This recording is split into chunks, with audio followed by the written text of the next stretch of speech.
13h30 à Cotonou et dans tout le Bénin. Mesdames, Messieurs, bonjour et bienvenue dans cette édition consacrée à l'actualité dans nos différentes régions. Et tout de suite, nous irons dans le département du Mono où le Fonds national pour le développement agricole au Bénin valide depuis ce mardi son deuxième document de procédure en matière de gestion. Une rencontre qui va permettre d'entretenir les acteurs du fonds sur les conduites à tenir au plan administratif, financier et comptable. Toute chose qui permettra une meilleure gestion dans le fonctionnement de la structure. Henri Fatina, Évariste Zomaon. Créé en février 2014, le Fonds national pour le développement agricole FNDA a pour objectif principal de financer les exploitations familiales et entreprises agricoles. Depuis cette décision du gouvernement, les acteurs du FNDA ont d'abord mis en place les guichets de gestion avec leur manuel de procédure, un cadre logique de fonctionnement qui devrait permettre au FNDA une efficacité d'action auprès des demandeurs de financement dans le monde agricole. Soucieux de clarté et d'harmonie dans la gestion du FNDA, ils ont décidé de sortir un autre manuel pour prévoir les actes à poser selon une procédure définie en matière administrative, financière et comptable. Passé les étapes de prévalidation, le manuel définitif est soumis à l'appréciation des cadres du FNDA. Ce serait motif de grande satisfaction parce que sans cet outil, ce manuel, nous ne pourrons pas espérer un appui financier de quelques partenaires techniques et financiers. Pour avoir un bon manuel de procédure, il a fallu s'appesantir, entre autres, sur des axes précis. La conformité des profils et compétences aux différents postes pour tenir compte de leur importance, de leur complexité et du respect du principe de la gestion axée sur les résultats. Voilà qui devrait permettre au FNDA d'être opérationnel et efficace dans son fonctionnement dans les mois à venir. Et puis parlons toujours du FNDA, le Fonds national pour le développement agricole. Il faut dire qu'il est présent dans les départements du Mono-Koufo depuis octobre 2015. Cependant, ces actions ne sont presque pas visibles. Et pour mieux comprendre la situation, le coordonnateur Mono-Koufo du FNDA a été approché par notre équipe de l'antenne régionale de ce département. Suivez l'intervention de Melkia Demele au micro de Henri Fatina, Évariste Zomaon. Au jour d'aujourd'hui, il fallait mettre en place le dispositif, le mécanisme qui doit quand même permettre de mieux mettre en place ces fonds et de mieux les gérer. Donc au jour d'aujourd'hui, dans les 12 communes de Mono-Koufo, il a déjà été installé ce que nous appelons les comités communaux de présélection de dossiers. Parce que le dossier sera certes étudié techniquement, mais il faut des gens, il faut des locaux qui maîtrisent bien et qui connaissent bien les populations, qui pourront orienter le FNDA, qui pourront accompagner le FNDA dans le choix de ces projets à financer. Donc c'est là que nous appelons CCPD, sont chargés d'étudier les dossiers. Ils peuvent même faire appel à des compétences externes, ils peuvent faire des commissions ad hoc pour étudier les dossiers et nous informer sur comment ça va. Donc actuellement, on vient de mettre en place ces CCPD, mais il faut reconnaître qu'ils ne sont pas encore actifs ni opérationnels parce qu'il revient à notre CA, au comité d'administration, de les nommer par arrêté, de venir les installer et ensuite de les former avant qu'ils ne puissent réellement faire le travail pour lequel ils ont été sélectionnés ou proposés par leurs pairs agriculteurs et producteurs. Parlons santé à présent avec la communauté internationale qui a célébré lundi dernier la journée mondiale de la lutte contre le paludisme. Il est question de poursuivre la sensibilisation et la lutte contre cette maladie dont les plus vulnérables sont les enfants de 0 à 5 ans et les femmes enceintes. Gilles Dansou et Françoise Insou sont allés constater comment le travail se fait dans la zone sanitaire Zobodomain, Boïkon et Zakota. Finir définitivement avec le paludisme, c'est sous ce thème que la journée de lutte contre cette maladie a été placée. Au Bénin, le paludisme reste la première cause de consultation et d'hospitalisation, surtout chez les enfants de 0 à 5 ans et les femmes enceintes. Dans la zone sanitaire Zobodome, Boyikon, Zakota, Zoboza, plusieurs stratégies sont mises en place. Nous mettons l'accent sur la prévention et également sur le traitement curatif. Pour ce qui concerne donc la prévention, ce que nous demandons et nous faisons au niveau du pays, c'est la promotion de l'utilisation des moustiquaires imprégnés à base d'insecticides. Nous demandons également aux communautés d'assainir donc le milieu, parce que le paludisme, c'est une maladie qui est causée par notre moustique Anophèle, et quand le moustique se développe et pique, donc les personnes, ces enfants ou ces femmes-là développent la maladie. Nous faisons également donc la mobilisation sociale, nous faisons de la sensibilisation à travers donc, des émissions pour demander à nos parents, à nos mamans, à nos papas, donc, parce que les enfants et les femmes enceintes puissent dormir sous les moustiquaires. Les efforts dans cette zone sanitaire portent visiblement leurs fruits. Avec tout le travail qui se mène au niveau donc, des centres de santé, qui se mène par donc, les relais communautaires, nous avons connu une diminution donc, de la morbidité liée au paludisme. Nous avons constaté que les cas donc, de paludisme ont reculé et surtout les cas donc, de paludisme grave. On enregistre peu dans le cas de paludisme grave au niveau donc, de la zone sanitaire aujourd'hui. Le médecin coordonnateur de la Zoboza en appelle à une utilisation judicieuse des moustiquaires imprégnés. Les moustiquaires sont utilisés soit pour faire donc, les clôtures, soit pour faire donc, la pêche. Donc nous allons demander à nos communautés d'utiliser réellement donc, la moustiquaire imprégnée. Cela va faire que nous allons avoir moins de cas donc, de paludisme chez nous. Le combat contre le paludisme doit être permanent. Après le département du Zou, rendons-nous maintenant dans le Nord Bénin pour faire la liaison avec l'antenne régionale de Parakou où nous allons retrouver Loukiat Dangouzato. Bonjour à vous Loukiat.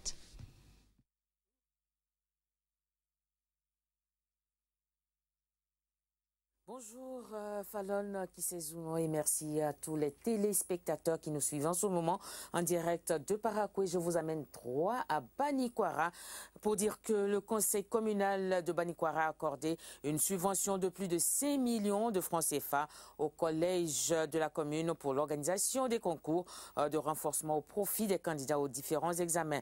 La cérémonie de remise des enveloppes aux différents collèges a réuni élèves, enseignants et parents d'élèves au siège 1 de Banikwara. Noureddine Safara, Oviga Messon pour le reportage. Les résultats au BEPC et au bac des années antérieures ne sont pas reluisants dans la commune de Banikwara. Ce geste du conseil communal vient contribuer à inverser la tendance. Depuis un certain temps, les résultats scolaires au niveau de nos différents examens ne sont pas les meilleurs dans la commune de Banikwara. C'est pour améliorer les résultats aux examens du BEPC, aux examens du bac, que le conseil communal a décidé cette année d'appuyer l'organisation des cours de renforcement. Nous allons demander à tous les enseignants de faire beaucoup plus d'efforts pour que les résultats puissent s'améliorer. Il s'agit d'un investissement productif selon les enseignants. Le meilleur des capitaux est celui investi sur les hommes. Et comme le dit encore un autre écrivain, celui qui pense que l'éducation coûte cher, il n'a qu'à œuvrer pour l'ignorance. Mais le maire, lui, sait que l'éducation coûte cher et il veut l'éducation. C'est pour cela que vous avez pensé à vos enfants, à vos frères qui sont des candidats, les uns au bac, les autres au BPC. Le conseil communal de Banikwara vient ainsi de donner la chance aux élèves, même les plus démunis, de suivre les travaux dirigés et ils ont une idée des résultats qu'on attend d'eux. Au nom de mes camarades élèves, nous prenons ici un ferme engagement que, monsieur le maire, votre effort ne sera pas vain.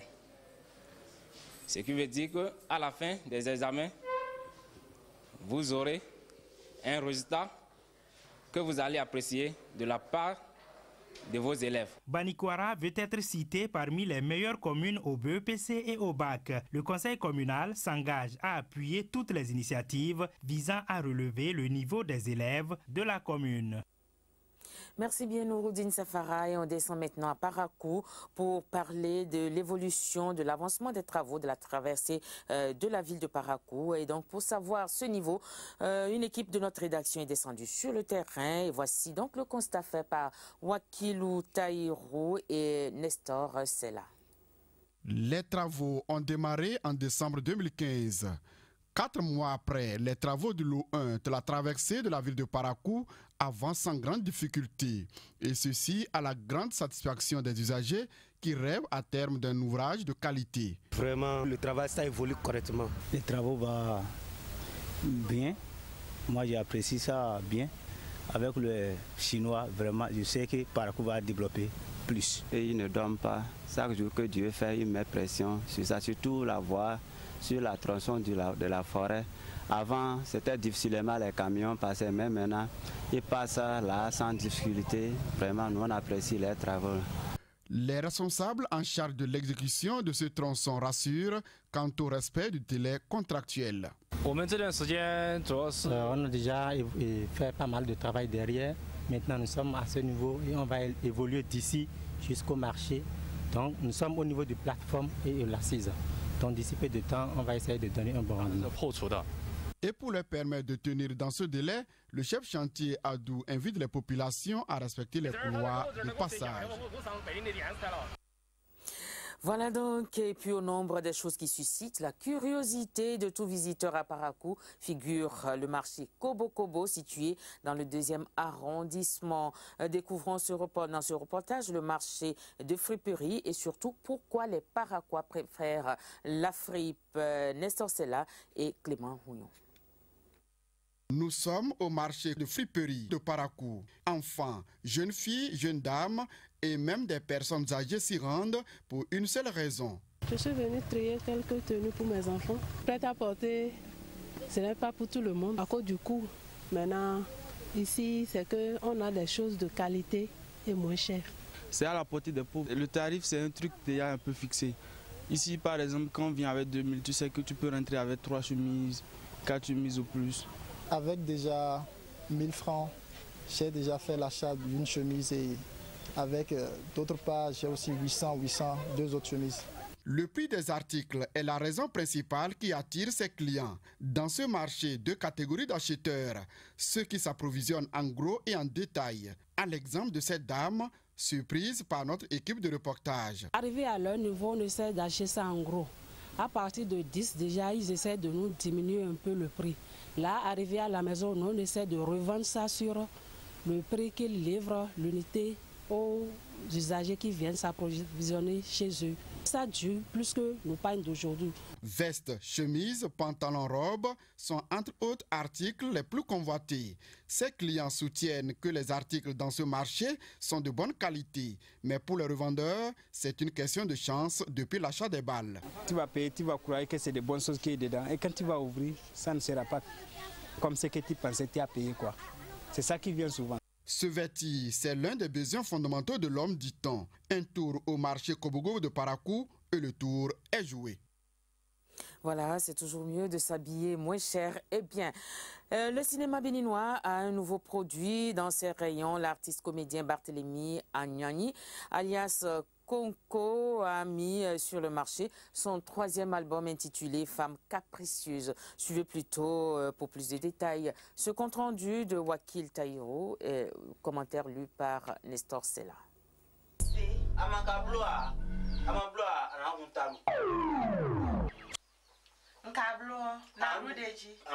Le public découvre le 3e opus de l'artiste Kokonko. Femme capricieuse, c'est le titre de cet album à travers lequel l'artiste comédien dénonce les caprices reconnus à la gente féminine. Quand ils vont accrocher les sacs là, les petits sacs là, c'est aller chez les bouconons. Et aujourd'hui, on constate beaucoup que même si un alpha est venu dans un village ou bien dans une ville, c'est les femmes qui sont nombreuses là-bas plus que les hommes. Et c'est pour aller, c'est pas pour aller chercher l'argent, hein, non, l'argent là, c'est le mari d'autres qui voulait aller arracher. L'objectif est de décourager ces pratiques qui dégradent l'image de la femme. La réalisation de cet album en volume 1 et 2 n'a pas été chose facile. Nous avons rencontré énormément de difficultés financières pour la réalisation de ces CD. Mais il y a quelques-uns ou quelques-unes de nos autorités qui ont quand même essayé d'apporter un pied à l'édifice pour la réalisation de ce film dénommé Femme capricieuse. Sur scène, Agbadia de Kokonko, Justef, Tata Sabine et le groupe théâtral Assodiaco pour soutenir l'œuvre de cet artiste comédien. Je demande à tout un chacun de nous de faire l'effort d'acheter le CD dénommé Femme capricieuse. Une opportunité pour ces artistes d'inviter le peuple béninois à cultiver les bonnes vertus pour le bonheur des familles. Voilà, les hommes capricieux, on en trouve aussi. Et pour finir, un peu de sport pour parler des anciens joueurs de Parakou et ceux de l'Okosa qui se sont croisés. Eh bien, Bulldozer FC de Parakou a battu en amical l'association des anciens footballeurs de l'Okosa, à BAF en abrégé. Eh bien, c'est sur le score étriqué de 1-0. Le match s'est déroulé au stade municipal de Parakou et le résumé, c'est avec Fédèbre Agbado et Simon Vignon. Grande retrouvaille entre anciens footballeurs de Parakou en blanc et de l'Okosa en jaune. Durant 70 minutes, ils ont mis en exergue leur qualité physique et technique. La première partie a été caractérisée par un manque de cohésion dans les transmissions de balles et beaucoup de déchets techniques. Conséquence, plusieurs occasions de but vendangées de part et d'autre. Les deux formations n'ont pu se départager au terme des 35 premières minutes. Au retour des vestiaires, les deux équipes tentent de prendre l'avantage, mais c'est sans compter sur l'inefficacité de leurs attaquants. C'est à la 49e minute que survient l'ouverture du score, l'unique réalisation de la partie sur une œuvre d'Alessi Détablé, profitant de la fébrilité de la défense de l'Abaf Lokosa pour catapulter la balle au fond des filets. Les 22 acteurs se séparent sur ce score de 1-0, malgré la détermination des joueurs de l'Okosa de rétablir la parité. C'est un sentiment de joie, parce que nous sommes arrivés pour fêter. Nous ne sommes pas arrivés pour forcément gagner. Il y a les belles actions qui s'est passées. Chez nous, le Bokou n'a pas gagné, le Lokosa n'a pas gagné. Parce que c'est un brassage entre nous, les vétérans. Loin d'une concurrence, cette rencontre de football est une opportunité pour promouvoir le brassage et l'esprit de fraternité. C'est pour maintenir donc la santé, nous retrouver entre nous, entre amis, pour nous réjouir. L'esprit dans lequel le match s'est livré, c'est un esprit de fraternité. C'est ça qui est le plus important. Eux, ils sont venus un peu en promenade, nous aussi. Dans quelques semaines, nous allons leur rendre la monnaie de leurs pièces. La phase retour est partie pour se dérouler dans cette même ambiance de convivialité. Voilà, Fallon qui sait ce qu'on peut retenir de l'actualité dans le Nord Bénin. Merci de nous avoir suivis et à très bientôt. Merci également à vous, Loukiette d'Angouzato. Bel après-midi à tous ceux qui nous suivent depuis Parakou. Mais nous allons faire maintenant la liaison avec l'antenne régionale de Porto Novo pour retrouver Olivou Sougoué. Avec elle, il sera question de l'actualité dans les départements de l'Ouémé Plateau. Olivou Sougoué, vous avez l'antenne. Très heureuse de vous retrouver ce mercredi pour l'actualité du jour dans les départements de l'Ouémé et du Plateau. Exercice de reddition des comptes au bureau de l'auditeur général du Bénin. L'institution ayant en charge le contrôle de l'administration publique a présenté hier mardi aux partenaires son rapport d'activité. On fait le point de la rencontre dans ce reportage. C'est un exercice de reddition des comptes qui a mobilisé auditeurs d'État, représentants d'institutions de la République, membres du corps diplomatique accrédités au Bénin, au bureau de l'auditeur général du Bénin. L'inspection générale d'État Créé en 2006 comme structure faîtière des organes de contrôle de l'administration, a été dissous en 2015 avec la création du bureau de l'auditeur général du Bénin par décret numéro 2015-394 du 20 juillet 2015. Après plus de 10 ans de vie, les responsables de l'SIGE, actuel bureau de l'auditeur général du Bénin, présentent les réalisations de 2006 à 2015. Il faut noter que les missions de contrôle sont de 3 ordres, c'est-à-dire que l'élément générateur même des missions de contrôle de l'IGE. Il y a des missions qui sont prévues dans notre programme harmonisé, dans le cadre d'élaboration du PTA des organes de contrôle de l'ordre administratif. Ensuite, il y a des missions qui proviennent ou qui sont déclenchées sur saisine du chef de l'État ou toute autorité constituée. Et enfin, nous avons des missions d'autosaisine de l'inspecteur général d'État fondées sur des dénonciations.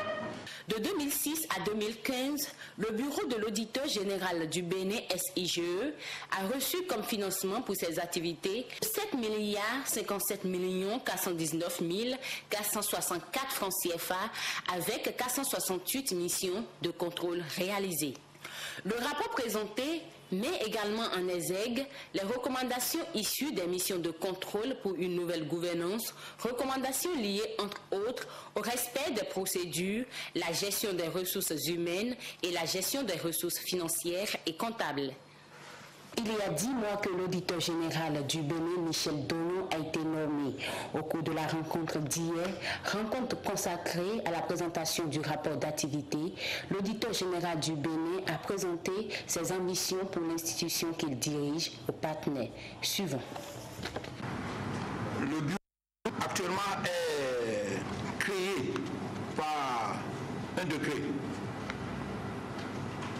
Dans la mesure du possible, le bureau va œuvrer pour que ce soit une loi qui le consacre. Nous allons aussi œuvrer pour que le statut particulier des auditeurs d'État au niveau de notre structure soit finalement adopté et accepté par les autorités. Tout rapport réalisé par le bureau de l'auditeur général du Bénin qui n'aura pas de suite judiciaire, ces rapports seront publiés. Si ces rapports, même si ces rapports ont des suites ou des poursuites judiciaires et que nous avons de raisons de penser que nous n'allons pas violer des règles d'injonction, de non-injonction, nous allons toujours les mettre à votre disposition. Parce que l'objectif ici, c'est toujours de poursuivre les mises en cause. Et lorsque vous publiez un rapport sur les procédures, vous donnez une arme aux potentielles mises en cause qui peut clamer tout ce qui n'existe pas pour se faire, pour être innocenté. Et pour finir, elles avaient fait le bonheur de l'école béninoise pendant des décennies. Elles, ce sont les cantines scolaires subventionnées qui avaient favorisé l'essor des établissements scolaires et centres ruraux. Mais depuis quelques années, l'avenir des cantines scolaires subventionnées semble battre de l'aile. Guillaume Avie et nous propose ce reportage sur les cantines scolaires. Suivant.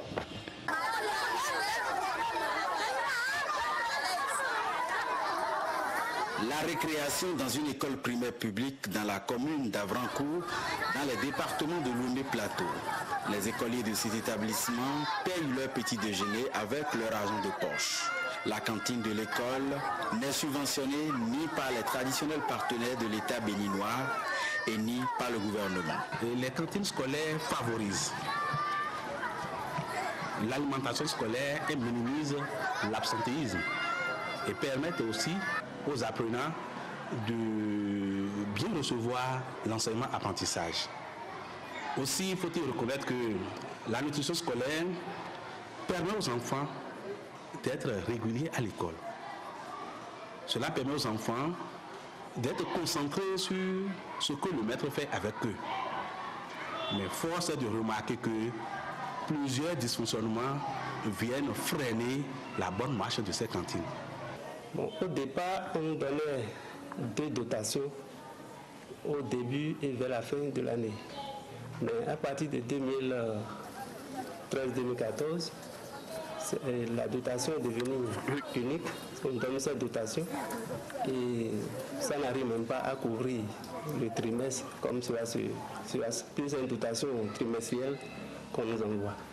Depuis plusieurs décennies, l'alimentation des apprenants dans les établissements scolaires au Bénin semble battre de l'aile. Avec le nombre d'écoles qui a augmenté ces dernières années dans les départements de Lomé et du Plateau, des problèmes de tout genre sont vite apparus. La cantine scolaire n'a pas disparu. Ça continue toujours dans nos écoles et surtout dans les milieux ruraux, ça continue. Seulement, le seul hic qui est, moi, à mon niveau, en ce qui concerne la couverture de cantines scolaires, c'est que nous n'avons pas la chance de faire une généralisation de la cantine scolaire dans nos écoles. L'alimentation des apprenants dans les établissements scolaires au Bénin demeure une préoccupation au plus haut niveau des autorités, martèle-t-on. Mais face aux charges qui vont croissant dans le secteur de l'éducation, les cantines scolaires subventionnées ont-elles encore de beaux jours devant elles? C'est l'essentiel.